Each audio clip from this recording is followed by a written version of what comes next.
kulit guys. Kulit na sobra guys. Batang makulit guys. Ayan shit guys.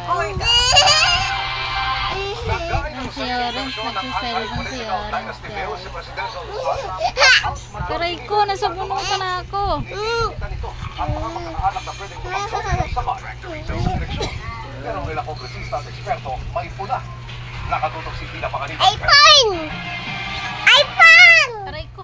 iPhone! Hingi naman. iPhone! iPhone. Camping yan Ha? iPhone. May cellphone ka ba? Wala kang cellphone na. Bigat mo. Ano nangyari sa'yo? Kasama niya naghahing si House Speaker Faustino III.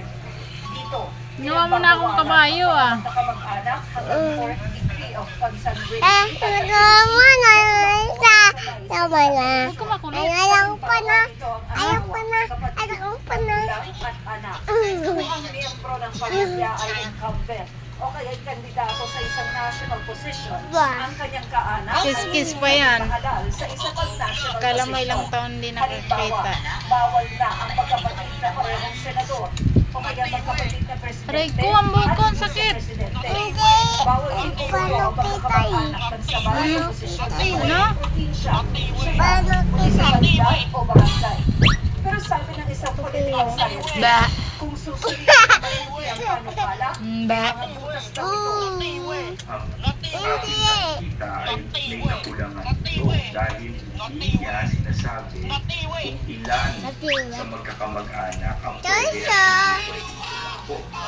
Sa mga ibang version ng Yak, dirty yan. Itae. ay sinasabi na Ay pa na.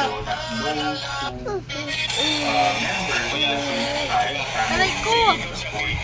Aray, ang sakit. Ano ma? Soli-soli ha. Apa? Tama na, sakit ng buko. Tama na. Tanggalin mo na kamay mo, sakit.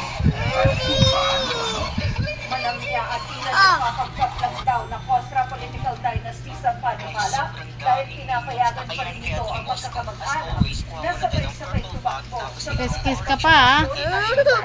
Tapos ang isa pa,